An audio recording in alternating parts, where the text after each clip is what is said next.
Hi, doing a little resin casting, and I'm trying some new techniques. Thought I might show you guys what I'm doing. Uh, First off, this one I molded off of a 3D print, and as a result, you can see that there are striations and roughness and stuff. And even though you can see through it, it is quite clear. It has that surface that might not be what you're looking for.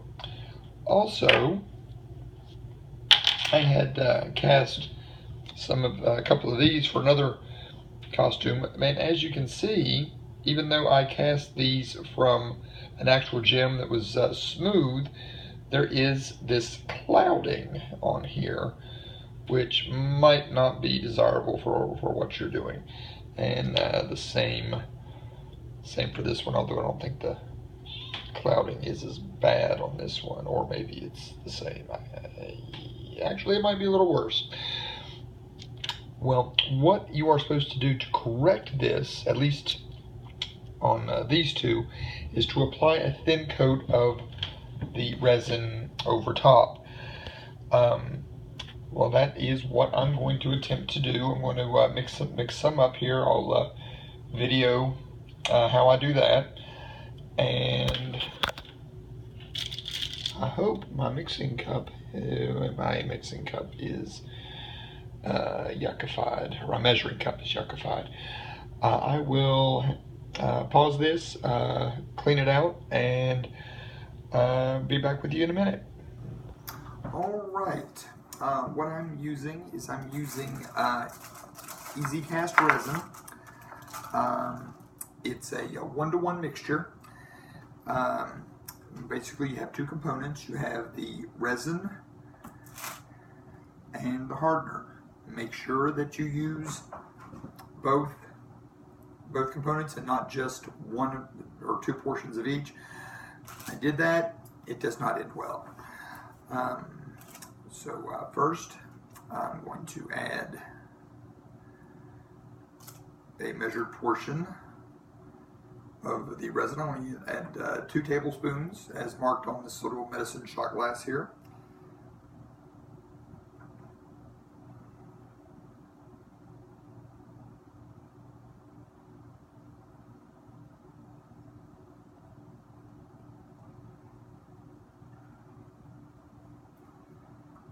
Okay, and now I'm going to take this and I'm going to pour it in my mixing bowl, which is apparently stuck to the wax paper.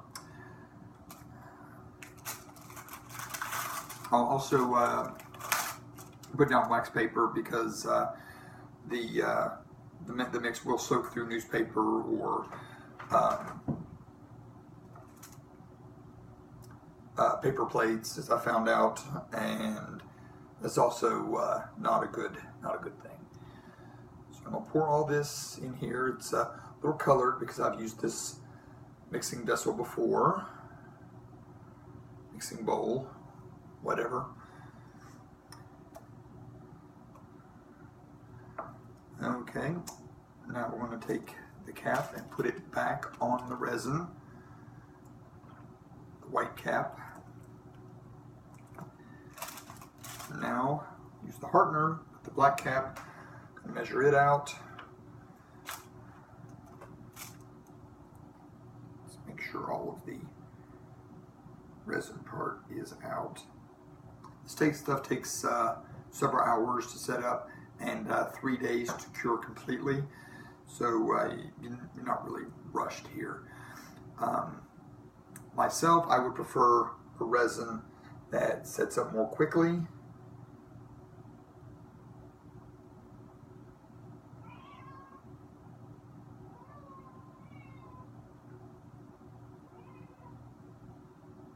But this is what I got, so this is what I'm going to use.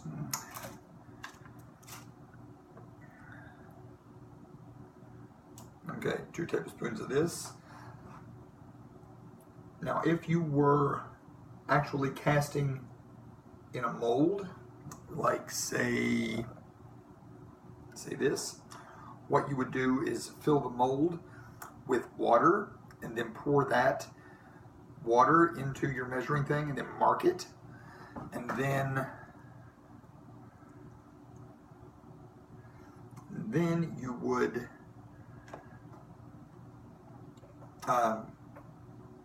half that, and then you would pour half the resin and then half the hardener and mix it up, and that way you don't have any waste, or not as much waste anyway.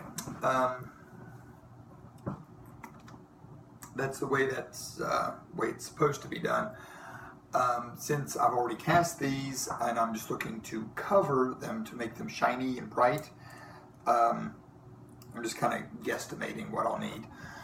Now for the tint, this is a trick I picked up somewhere on the interwebs. The dye from, or the ink from a Sharpie is supposed to be, well, it is clear. I have used it in the past. It dries clear, it doesn't get cloudy. Put a couple of drops in your resin mix before you mix it. And if you haven't been too rough with your Sharpie, you can put it back together and use it at a later date. Okay, now this is the fun part, and I'm going to pause it after this. You have to mix the resin for 2 full minutes. If you don't, it ends up not curing properly, and it remains tacky and sticky and stuff. And overall, you're not going to enjoy the result. I had a wardrobe malfunction this weekend caused by that, which prompted me to do a recast. I'm not going to mix this for a full 2 minutes, so I'm going to pause it and we'll come back in a minute. All right, I'm back. I've spent actually 4 minutes mixing this up, just to make sure that the resin and the dye and the hardener were all sufficiently mixed. What I'm going to do, and what I've done in the past, is I've just poured this over what I'm trying to refinish here. It's not going to let me flip the camera around, so... Okay, here's what we got. I don't know if I'm recording because I've got a Facebook notification on my phone. It won't go away. There we go.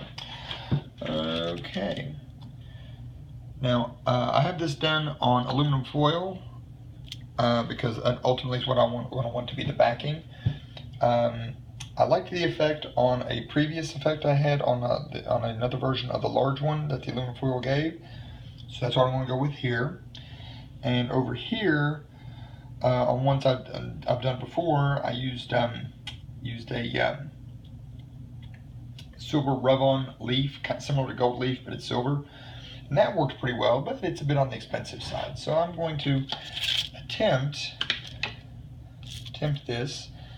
Now I may have to, I don't know if this is, so the aluminum foil is going to stick or not. I may have to glue it on with something, and I'll have to do so. If I have to glue it, I'll have to research what kind of glue to use that is clear and it's not going to cloud stuff up. But here we go.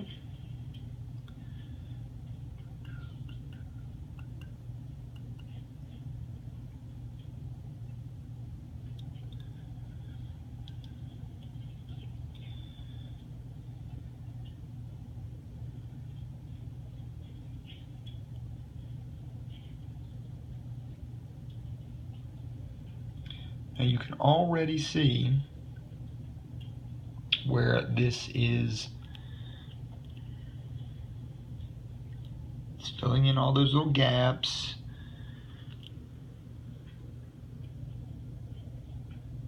And is actually making it smoother, and it will dry to the gloss, to that glossy finish there. Now it looks like I have an air bubble or something underneath right there, but I'm going to leave it, mainly because I don't want to touch this. And now over here, I'm going to do the same thing, but hopefully just a much thinner coat, because I don't want to lose too much detail.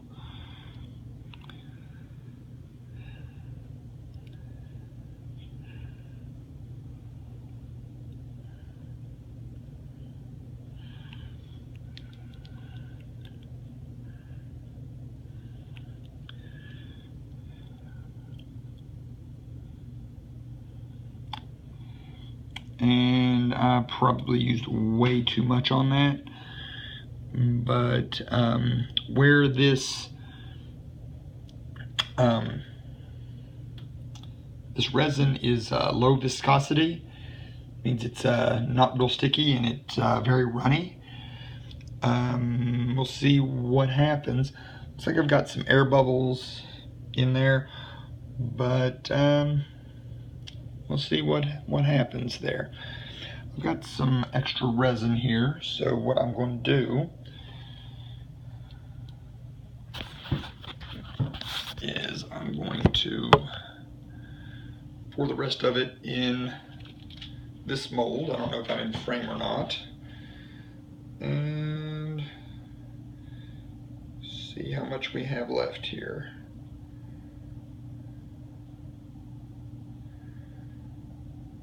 It's very runny, very drippy.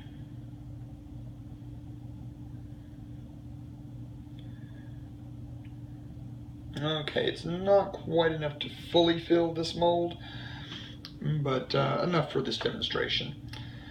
Okay.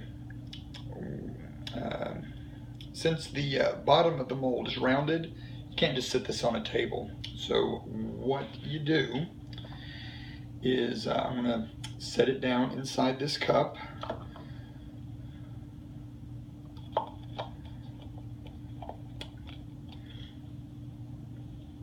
That's why there's this big flange on the mold here.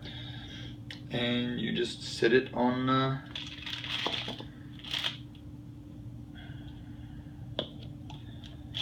sit it down on your wax paper on your table. And if I mixed it properly, by tomorrow it should be hard to the touch. But like I say, to fully cure, it takes 72 hours, which in my mind is a bit long. What you can also do is you can tap the glass to try to release any air bubbles. I can tell you right now, it looks like I have a lot, and that might be from overmixing. I don't know. Doesn't seem like I had this many air bubbles previously, but we'll see. Anyway, we'll come back tomorrow and see what we got.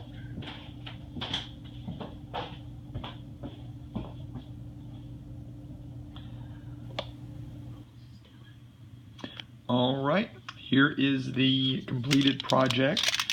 This is just with the coat of resin over top of the original thing that was all cloudy and had the ridges from the 3D print mold. You can still see a little bit of the ridges, but the cast itself is very clear, reflects light very well. The aluminum foil on the back, it did seem to adhere to the aluminum foil, although I do have a bit of a air pocket under there, so I don't know how well that is going to work in the long run. But overall, I am pleased with the overall effect.